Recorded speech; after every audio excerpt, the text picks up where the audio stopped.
Bonjour et bienvenue dans cette nouvelle vidéo sur louer en courte durée. Je suis Sébastien, je suis ravi de vous retrouver aujourd'hui. Et dans cette vidéo, je vous propose qu'on aborde le sujet de l'assurance de prêt immobilier.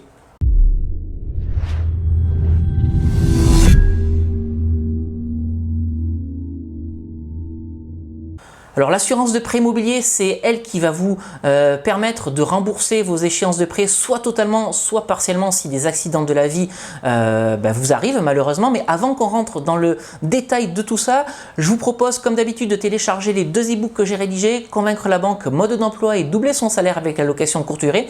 Vous accédez aux pages de téléchargement de ces deux e-books sur le petit i qui apparaît en haut à droite de cette fenêtre ou dans la description qui se trouve juste en dessous de cette vidéo. Et puis si ce n'est pas encore fait, je vous invite également à vous abonner à cette chaîne YouTube pour rejoindre une communauté de plusieurs milliers de personnes passionnées d'immobilier et de location courte durée. N'hésitez pas non plus à activer la petite cloche pour être tenu informé en temps réel de la publication de toutes mes nouvelles vidéos. Alors revenons-en maintenant au sujet du jour, l'assurance de prêt immobilier. Lorsque vous contractez un prêt immobilier, vous devez souscrire à une assurance de prêt et plus particulièrement, vous devez souscrire à certaines garanties. Et ces garanties, en fait, je vais les catégoriser en deux catégories justement. Les garanties qui vont assurer un remboursement total de vos échéances de prêt et les garanties qui vont assurer un remboursement partiel de vos échéances de prêt. Alors on va commencer tout de suite par les garanties qui vont assurer un remboursement total de vos échéances. Il y a tout d'abord la garantie décès. C'est la garantie la plus connue. Si vous souscrivez à cette garantie, ce que je vous encourage vivement à faire, eh bien, lorsque vous rencontrez un problème, j'allais dire, mais plus qu'un problème, lorsque vous décédez, eh bien, l'assurance à laquelle vous aurez souscrit viendra rembourser le capital restant dû, ce qui fait que votre crédit immobilier sera complètement soldé.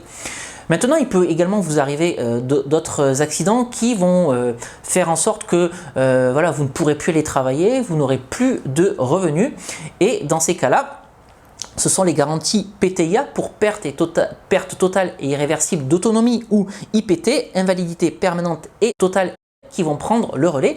Donc grâce à ces garanties, en fait, si vous ne pouvez plus aller travailler ou si vous n'avez plus de source de revenus parce que vous tombez gravement malade, eh bien c'est ces garanties auxquelles vous aurez souscrit qui vont assurer le remboursement total de vos mensualités de prêt. Alors maintenant, je disais également qu'il y a d'autres garanties qui sont des garanties partielles. Il y a l'IPP pour incapacité permanente partielle, il y a également l'ITT pour incapacité temporaire et totale de travail, et puis il y a la PE pour perte d'emploi.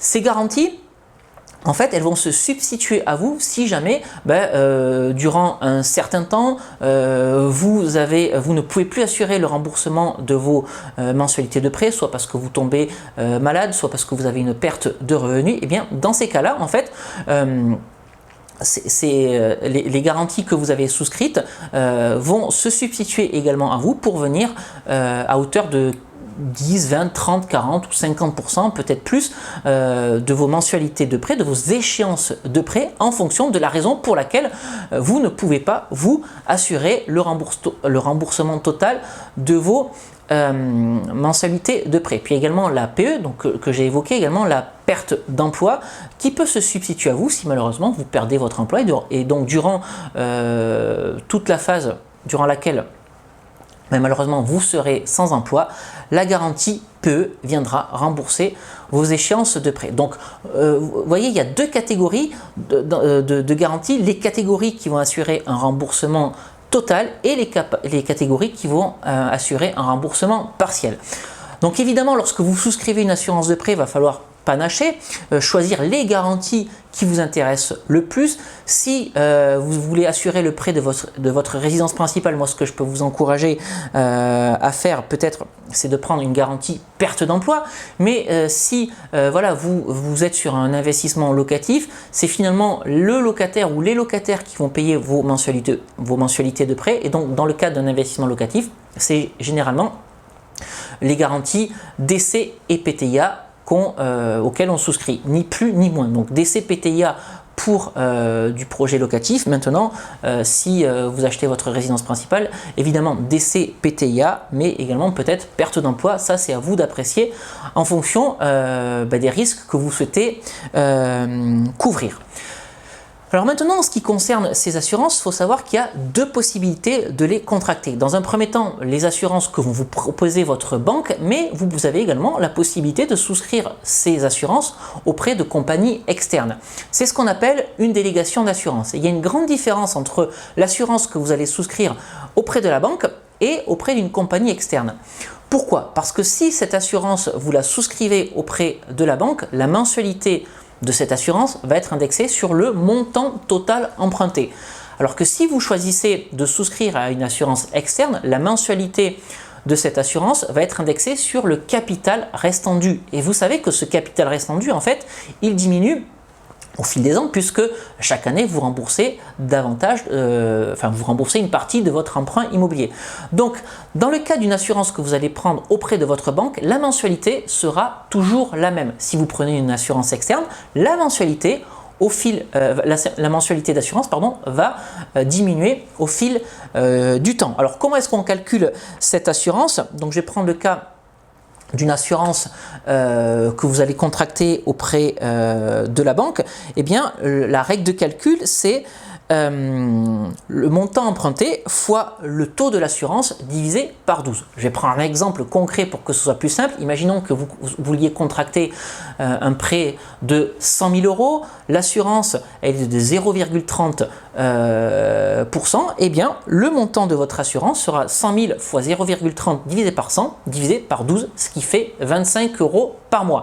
Maintenant, si vous êtes dans le cadre d'une délégation d'assurance, le montant de cette assurance mensuelle va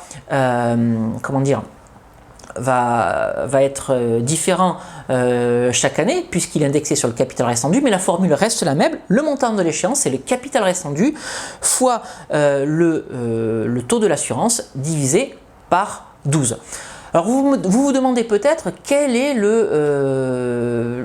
type d'assurance est-ce qu'il faut contracter? Est-ce qu'il faut plutôt la prendre auprès de la banque? Est-ce qu'il faut plutôt la prendre auprès d'une assurance externe? Eh bien ça c'est libre arbitre à vous, j'ai envie de dire. Ce qui est sûr, c'est que ce sera un petit peu plus cher si vous le contractez auprès de votre banque. Personnellement, je la prends quand même auprès de la banque. Moi, ça m'évite d'avoir différents interlocuteurs pour toutes les personnes avec qui j'ai affaire sur un crédit immobilier, et puis c'est du donnant-donnant. La banque me prête l'argent, en contrepartie je lui achète un service qui est l'assurance de prêt immobilier. Ce que j'ai également oublié de vous dire peut-être, c'est que cette assurance de prêt, le prix de cette assurance de prêt varie en fonction d'un certain nombre de choses. Il varie en fonction de votre état de santé, de votre âge, du montant que vous allez emprunter et puis de la durée du prêt. Donc faites le calcul, voilà ce qui est le plus intéressant pour vous. Donc choisissez bien le partenaire auprès duquel vous allez contracter votre assurance, le partenaire bancaire ou la délégation d'assurance. Ça, c'est à vous de voir en fonction du prix que vous êtes prêt à payer pour votre assurance, ou plutôt si vous êtes du genre à privilégier le partenaire bancaire qui vous a accordé le prêt dans une logique de donnant-donnant. Voilà ce que je voulais partager avec vous dans cette vidéo. N'hésitez pas à m'indiquer dans les commentaires si vous prenez votre assurance de prêt plutôt auprès de la banque, auprès d'une assurance tierce, donc auquel cas vous faites de la délégation d'assurance. Dites-le moi dans les commentaires et expliquez également pourquoi. Voilà, mais écoutez, je vous remercie d'avoir suivi cette vidéo. Si elle vous a plu, n'hésitez pas à la liker, n'hésitez pas non plus à la partager. On se quitte ici pour aujourd'hui et puis comme d'habitude, on se retrouve très prochainement pour une nouvelle vidéo sur louer en courte durée. Je vous dis à très bientôt. Ciao!